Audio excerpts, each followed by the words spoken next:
मैं पिंजरिਆਂ ਦਾ ਕੰਮ ਕਰਨਾ। ਮੇਰੇ ਕੋਲ 500 ਰੁਪਈਆ ਮੈਂ ਲੈਣਾ ਪਿੰਜਰੇ ਤਿਆਰ ਕਰਨ ਦਾ।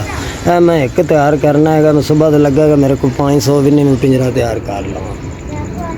30-40 ਰੁਪਏ ਤੇ ਮੈਂ ਖੇਲ ਲਿਆ ਤੇ 200 ਰੁਪਏ ਦੇ ਲੱਕੜਾਂ ਲਿਆ ਤੇ 200 ਰੁਪਏ ਮੈਨੂੰ ਬਚਣਾ ਹੈਗਾ। ਮੈਂ ਪੱਲੋਂ ਲਾ ਤੇ ਆਪ ਆ ਗਿਆ ਹੈਗਾ ਹੁਣ ਹਾਲੀ ਤੇ 500 ਰੁਪਈਆ ਮੈਨੂੰ ਵੀ ਲੱਭਣਾ ਹੈਗਾ। ਜੇ ਮਿਹਨਤ ਰੱਖੀ ਜੇ ਬਣਿਆ ਤਾਂ ਲੱਭਣਾ, ਨਹੀਂ ਤਾਂ ਉਵੇਂ ਹੀ ਬੁੱਕੇ ਪੈਰ ਐਸਾਂ ਦੇ ਕੋਈ ਕੀ ਕਰੀਏ। ਛੋਟੇ ਛੋਟੇ ਬੱਚੇ ਨੇ ਜੀ। ਸਰ ਮੈਂ 2-4 ਦਿਨ ਹੋ ਗਏ ਜਾਂਦੇ ਨੇ ਅੱਡੇ ਤੇ ਜਾਣਾ, ਮੇਰੀ ਦਿਹਾੜੀ ਨਹੀਂ ਲੱਗਦੀ। ਮੇਰੇ ਕੋਲ ਇੱਕ ਫਰੇਮ ਹੀ ਨਹੀਂ ਪੂਰਾ ਹੋ ਸਕਦਾ ਜਿਹੜਾ ਮੈਂ ਸਹੀ ਕਰ ਲਵਾਂ। ਮੇਰੀ ਮਜ਼ਦੂਰੀ ਨਹੀਂ ਲੱਗ ਰਹੀ। ਮੇਰੀ ਜ਼ਿੰਦਗੀ ਬਹੁਤ ਖਰਾਬ ਹੋ ਚੁੱਕੀ ਹੈ। ਮੈਨੂੰ ਘਰ ਵਾਲੇ ਤੰਗ ਕਰਦੀ, ਰੋਟੀ ਲਿਆ ਮੈਂ ਕਿੱਥੋਂ ਲਿਆ ਤੇ ਦੇਵਾਂ। ਮੈਂ ਛੋਟੇ ਛੋਟੇ ਬੱਚੇ ਨੇ, ਜਦੋਂ ਬੱਚਿਆਂ ਨੂੰ ਮਿਹਨਤ ਤੇ ਮੈਂ ਬਹੁਤ ਰੋਣਾ, ਪਰੇਸ਼ਾਨ ਹੁੰਨਾ।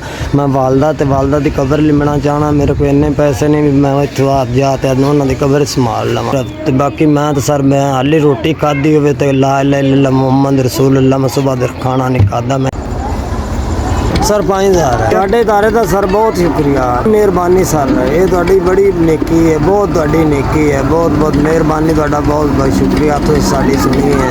5000 ਸਰ ਮਿਲ ਗਿਆ। ਦਿਹਾੜੀ ਲੱਗ ਨਹੀਂ ਰਹੀ ਸੀ, ਪਰੇਸ਼ਾਨ ਸਾਂ। ਹੁਣ 2-4 ਦਿਨ ਬੜੇ ਸੌਖੇ ਲੰਘ ਜਾਂਦੇ। ਤੁਹਾਡੇ ਇਦਾਰੇ ਦਾ ਬਹੁਤ ਬਹੁਤ ਸ਼ੁਕਰੀਆ। ਅੱਲਾਹ ਤਾਲਾ ਤੁਹਾਡੇ ਇਦਾਰੇ ਦੀ ਸਰ ਬਹੁਤ ਬਹੁਤ ਮਿਹਰਬਾਨੀ। ਤੁਹਾਡਾ ਗੱਲਿਆ 5000 ਮੈਨੂੰ ਮਿਲ ਗਿਆ।